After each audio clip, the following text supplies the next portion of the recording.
сафари кории президенти ҷумҳурии тоҷикистон пешвои миллат муҳтарам Эмомалӣ Раҳмон дар вилояти Суғд аз деҳоти Овучиқалачаи ноҳияи Бобоҷон Ғафуров оғоз гардид.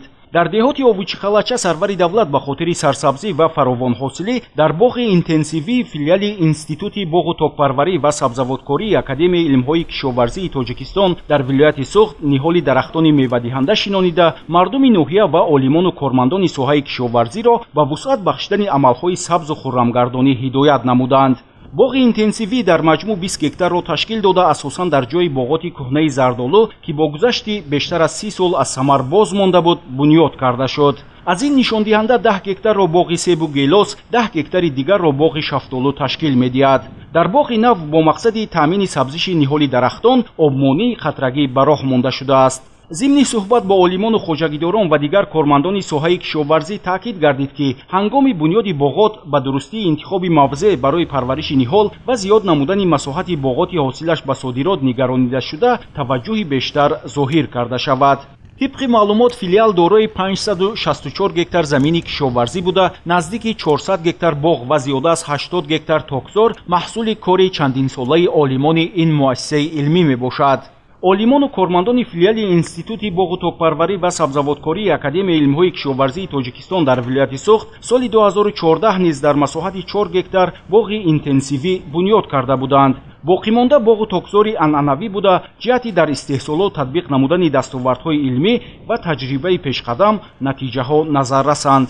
бино ба таъкиди олимон, боғҳои интенсивӣ назар ба боғҳои анъанавӣ аз лиҳози иқтисодӣ бештар манфиатовар буда, дар мамлакат солҳост ки таҷриба шудааст ва дар зарфи 3-4 сол ба ҳосил медароянд. ниҳолҳои агар се бигирем, агар бо реҷаи тарҳи шинонидани 5:2, яъне 5 байни қатора 2 метр байни ниҳолҳо шинонида шудааст ва дар ин ҷо то ба воя расидани ҳамин дарахтон байни қаторзамини он саманок истифода бурда мешавад ва дар он ҷо кишти зироатҳои яксола албатта гузаронида мешавад.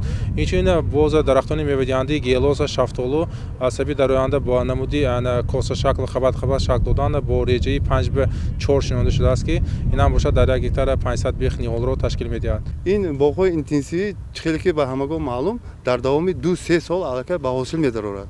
боғҳои анъанавӣ бошанд, дар давоми 6-7 сол ба пуррагӣ ҳосил медароранд. дар давоми 2-3 соле ки ин ба ҳосил медарорад, то он даврае ки боғҳои анъанавӣ ба ҳосил медарорад, ин аллакай хароҷоти худро рӯйпӯш карда метавонад. замини байни қатори боғот низ самаранок оқилона истифода мегардад, яъне то давраи калон шудани ниҳоли дарахтон дар байни қатори он зироати гуногуни кишоварзӣ кишту парвариш карда мешавад.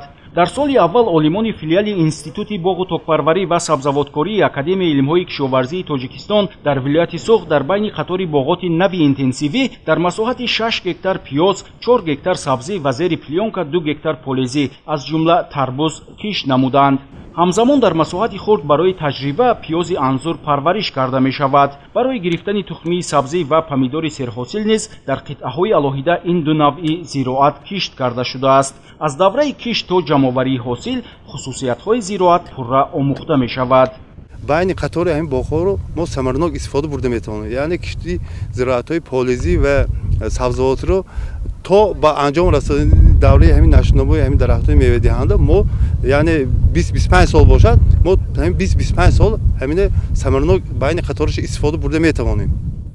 олимони филиал дар самтҳои афзалиятноки соҳаи кишоварзӣ аз ҷумла боғдорию токпарварӣ, сабзаводкорӣ ва парвариши картошка фаъолияти илмию таҳқиқотиро тақвият мебахшанд. иттилоъ дода шуд, ки то ин муддат филиали Институти боғу токпарварӣ ва сабзаводкории Академияи илмҳои кишоварзии Тоҷикистон дар вилояти Суғд барои офаридани 8 навъи зардолу, 1 навъи сабзӣ ва 1 навъи ангур соҳиби 12 шаҳодатномаи муаллифӣ шудааст. ҳамзамон 2 навъи зардолу, 3 навъи ангур, 2 навъи пиёзи анзур ва 1 навъи пиёз, ки аз ҷониби олимони филиал офарида шудааст, мавриди омӯзиш қарор дорад. сарвари давлат муҳтарам Эмомалӣ Раҳмон зимни шиносоӣ бо зарфиятҳои аграрии ин мавзеъ ташаббуси масъулони Академияи илмҳои кишоварзии Тоҷикистонро оид ба барқарорсозии боғҳои кӯҳна муҳиму саривақтӣ маънидод карданд.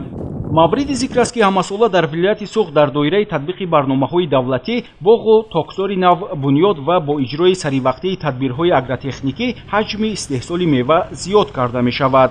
масоҳати боғот дар ҳама бахшҳои хоҷагидории вилоят зиёда аз 70 000 гектарро ташкил медиҳад ва аз ин нишондиҳанда наздики 60 000 гектараш ҳосилдиҳанда мебошад. таваҷҷӯҳи хоҷагидорони вилоят барои бунёди боғҳои интенсивӣ ва суперинтенсивӣ зиёд аст. дар вилояти Суғд аз масоҳати умумии боғҳои бунёдшуда қариб 1000 гектарро боғҳои интенсивӣ ва суперинтенсивӣ ташкил медиҳад.